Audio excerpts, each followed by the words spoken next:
Le apparizioni della Madonna di Fatima. The apparitions of Our Lady of Fatima are absolutely unique in the history of the Church. They certainly have exceptional religious value because saving souls and bringing them back to God is Our Lady's main concern. But the apparitions also have a big impact and influence over the course of mankind's history. It is true that God is the one who guides history, but God created man and made him free. Therefore, man is able to influence and change his own history. So the apparitions of Our Lady of Fatima have this twofold significance: religious importance, as well as major historical implications, especially in the case of our world's state of peace. The apparitions took place in 1917, almost at the end of World War I. Our Lady, first of all, showed hell to the young children of Fatima. Hell, which might be the end of our life. It's either heaven, purgatory, or hell. Nothing else. So we must focus continuously on our final goal. We must focus on God. Otherwise, we won't even be able to understand our own life on earth and its meaning. Also, Our Lady talks to us. She talked to us not to announce new wars, but in order to avoid them. If we'll listen to her words, pray the rosary, practice the devotion to the first 5 Saturdays, and to her Immaculate Heart, then there will not be another war. Otherwise, if they will not hear her words, under the pontificate of Pius XI, a new and much worse war would begin. Our Lady has requested the consecration of Russia. We don't have time now to analyze this subject, but I do hold it very dear. Sister Lucy always said that Our Lady requested the consecration of Russia, and only the consecration of Russia. She also asked the consecration of the world to another great and young Portuguese saint, Alexandrina Maria da Costa.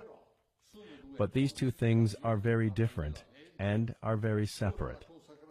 Now, Our Lady requested a consecration of Russia in a solemn and public ceremony to be performed by the Pope together with all of the bishops of the world. This was specified in detail by our Lord Jesus, who continued to appear to Lucy, as well as Our Lady did. He wanted this consecration to be recognized as the triumph of the Immaculate Heart of Mary, so that she would be honored together with His Sacred Heart. These are the words of our Lord, but the time has passed and the consecration not done, and our Lord is deeply offended. You see, with our free will, we can affect international events. Sure, everything depends on God, but God created us free, and we can influence human events. This is a fact. Take, for instance, what happened to the King of France, who did not comply to the order he received from heaven, and he ended up with his head cut off. Our Lord appeared to Sister Lucy and told her, they will do the consecration, but it will be late.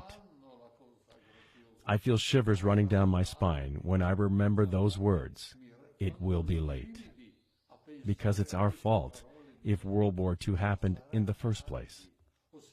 What's worse is that Our Lady ordered the secret to be opened in 1960. And it was in that year Russia hadn't finished spreading her errors all over the world yet. They didn't do it. Unfortunately, they didn't open the secret up, and Russia spread her errors all over the world.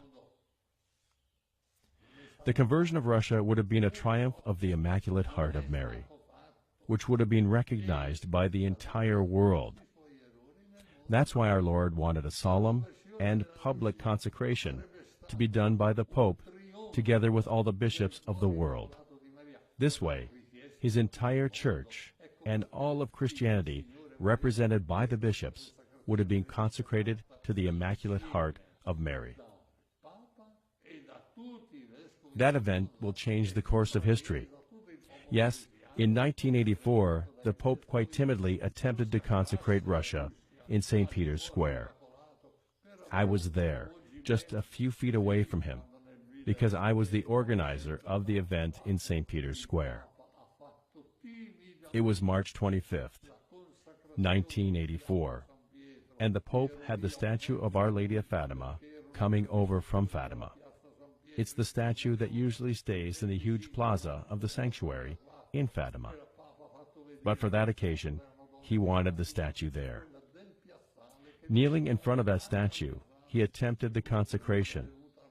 But all around him were politicians who told him, "You can't name Russia. You can't." And he asked again, "Can I name it?"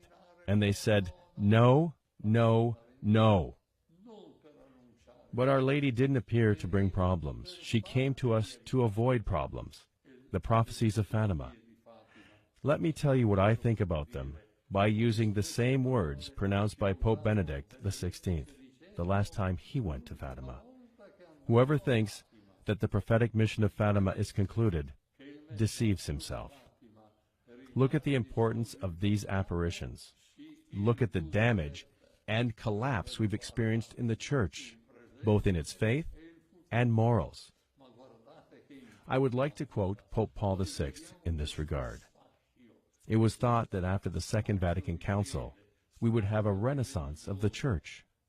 But instead, it was a disaster. Within the Church, the smoke of Satan had entered in the Vatican. They believed in a renaissance of the Church, but it was a disaster. Among the clergy, among the liturgy, and among the faithful as well, who have lost their faith and have abandoned their religion by the millions. This has been followed by a secular thinking and culture which Our Lady wanted to fight by using our Lord's words and faith.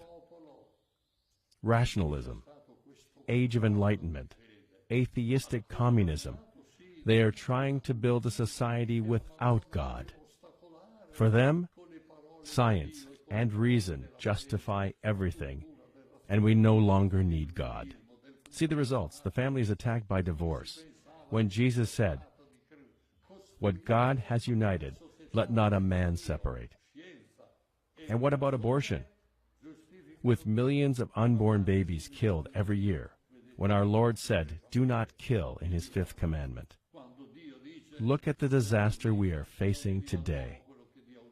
So the apparitions of Fatima continue, but their end is glorious. And in the end, Russia will be converted. My Immaculate Heart will triumph. It has not triumphed yet. It will, though. And the world, it will receive a period of peace. So here is the great ending of the apparitions of Fatima. Before this finale, it is probable that mankind will suffer some kind of chastisement by God due to their sin and their cold hearts. But we're not facing the end of the world, not as some crazy men are saying. We're going towards the triumph of the Immaculate Heart of Mary. And also, we're going towards a period of peace. Because we will have peace only if we'll have faith in God and to make sure that we obey His words as He's requested. Thank you.